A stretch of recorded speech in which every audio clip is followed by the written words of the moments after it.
This is what I think I know, and I think they're facts. Fact number one, there's over $300 billion worth of lithium in Western North Carolina.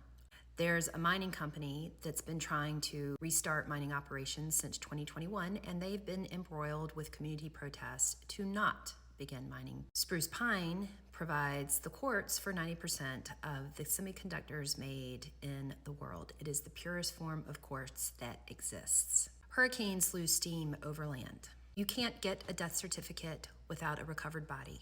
If you don't have a recovered body, it takes 7 years to get said death certificate. Without a death certificate, it is difficult to establish the transfer of assets. People on the top of mountains like at Lake Lure were airlifted out and told that they couldn't get back in for at least a year. That's a lot of time to explore the area if someone were interested in doing so. The U.S. military uses the mountains of North Carolina regularly as a training ground for troops. Apparently is very similar to the mountainous region of Afghanistan, so our military is quite familiar with the terrain and the land in Western North Carolina. Our lieutenant governor tried very hard to get resources to help save the people of Western North Carolina.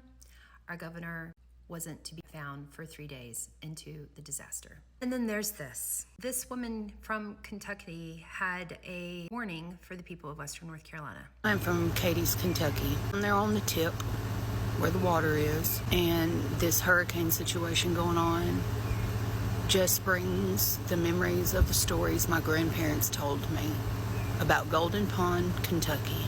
My family lived there. They were pushed out of there. JFK signed a bill and land grabbed Golden Pond. My grandparents told me when the water had went down a little bit, it was just like Helene. The water come at such a force, it split the land. They were pulling the bodies from the roofs because people had nowhere to go, and they had to get up on that roof to save themselves, and they starved to death.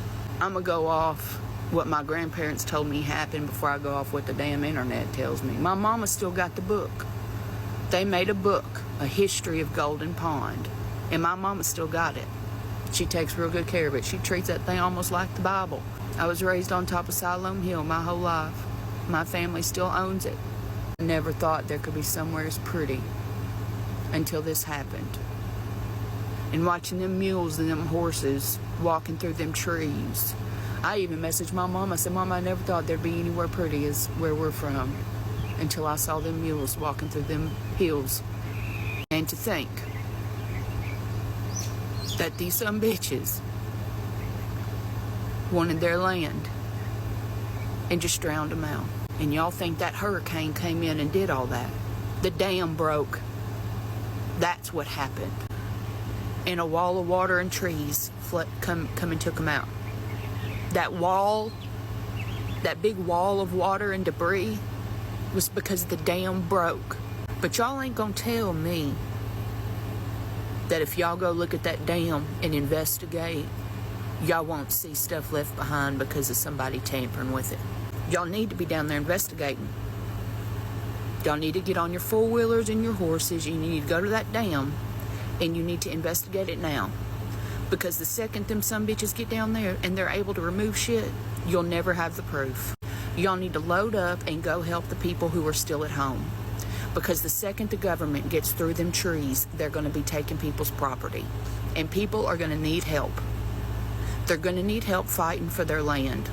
It's absolutely gut-wrenching to witness.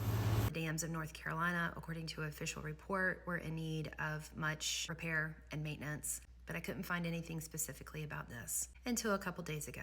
The city of Asheville has known since 2004 that the dam at the North Fork Reservoir was decrepit and inadequate and a lethal danger under flood conditions. They had 20 years to fix it. When the moment of the test arrived, they told us that they had no choice but to open the floodgates and let the water sweep away lives and homes and futures in the Shenandoah River Valley. And then there was this. In a nutshell, 3 dams up in the mountain, 3 different lakes, were at flood levels before the storm hit. And they had to open the floodgates in order for the dams not to break. Because if the dams would have broken it would have wiped the bulk of that part of North Carolina and Tennessee off the map. They said the water came down so hard and so fast in that holler. And it was so deep, 30 to 40 feet deep, that they were finding people in the trees, the tops of trees. That after it happened, there were little kids walking around asking for their mom and dad. And I don't think what the rest of the country doesn't understand is there are hollers like that all over western North Carolina, eastern Tennessee, Virginia. Whole communities of people just wiped off the map. He said families of 10, 11, 12 living on family land gone. I said, well, do you know of a count? He said, no. He said, I venture to say in the thousands. He said, but I don't know if we'll ever know. He said, one guy from here in Swannanoa, they found over in Tennessee, the river ran so hard and so fast. I think we deserve to know the details of why these 3 dams, the floodgates, were opened.